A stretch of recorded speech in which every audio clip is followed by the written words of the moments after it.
அன்புமிக்க கடவுள் தன் மகனோடு அனைத்தையும் நமக்கு அருளா இருப்பாரோ. கடவுள் தேர்ந்து கொண்டவர்களுக்கு எதிராக யார் குற்றம் சாட்ட இயலும்?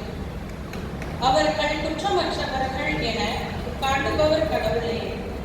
அவர்களுக்கு யார் தண்டனை தீர்ப்பு அளிக்க இயலும்?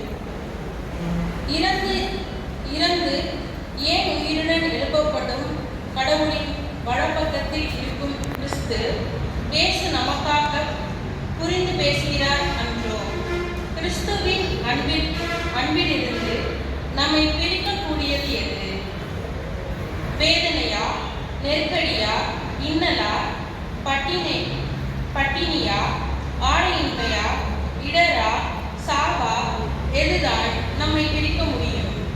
ஆயினும் நம் மேல் அன்பு கூர்ந்தவரின் செயலால் மேற்கூறியவை அனைத்திலும் நாம் வெற்றி மேல் வெற்றி அடைகிறோம்.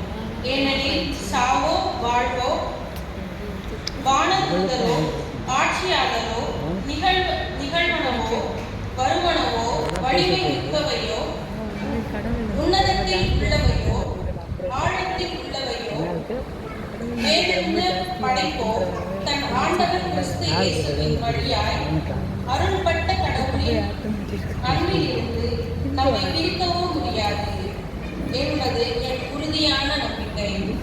இது ஆண்டவர் வழங்கும் அருள்வாக்கு. முடிச்சா இந்த அன்பு வருமாறு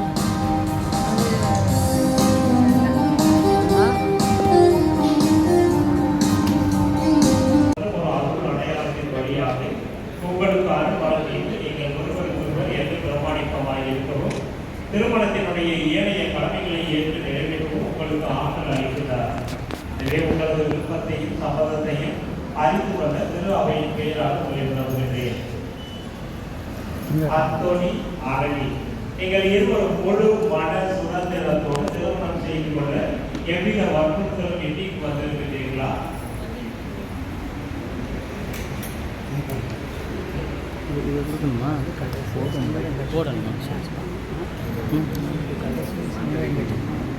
நீங்கள் மன வாழ்க்கை நெறியை பின்பற்றி வாழ்நாள் முழுவதும் ஒருவரை ஒருவர் அன்பு செய்யவும் மதிக்கவும் தயாராக இருக்கின்றீர்களா?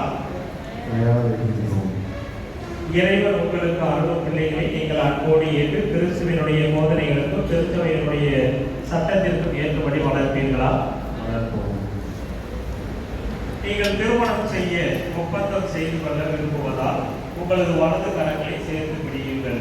இறைவன் முன்னிலையில் திரு அவையின் முன்னிலையிலும் உங்களது சம்மதத்தை தெரிவியுங்கள்.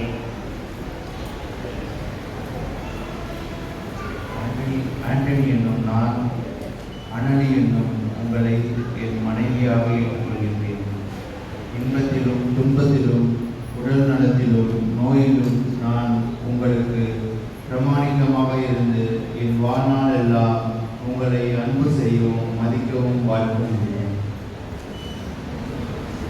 அனலி என்னும் நான், ஆண்டனி சைமன் என்னும் உங்களை என் கணவராக ஏற்றுக்கொள்கிறேன். இன்பத்திலும் துன்பத்திலும் உடல் நலத்திலும் நோயிலும் நான் உங்களுக்கு பிரமாணிக்கமாய் இருந்து என் வாழ்நாள் எல்லாம் உங்களை அன்பு செய்யவும் மதிக்கவும் வாக்களிக்கிறேன். திரு அவையின் முன்னிலையில் நீங்கள் தெரிவித்த இந்த சம்மதத்தை இறைவன் கனிவோடு உறுதிப்படுத்தி தமது ஆசையை உங்கள் மீது நிறைவாய் பணிந்திருப்பாராக. இறைவன் இறைத்ததை மனிதன் பிரிக்காதிருப்பாராக.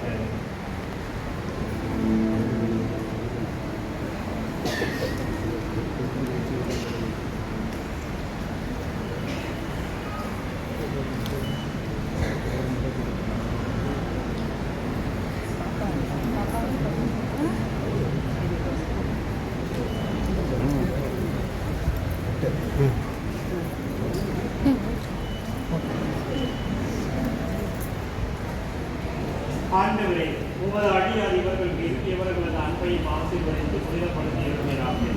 இந்த பெருமாமையில் இவர்களுக்கு அன்பின் பிரமாணிக்கத்தின் அடையாளமாக அமைத்து ஒருவருக்கொருவர் ஆழ்ந்த அன்பை எதை போட்டு வேண்டும்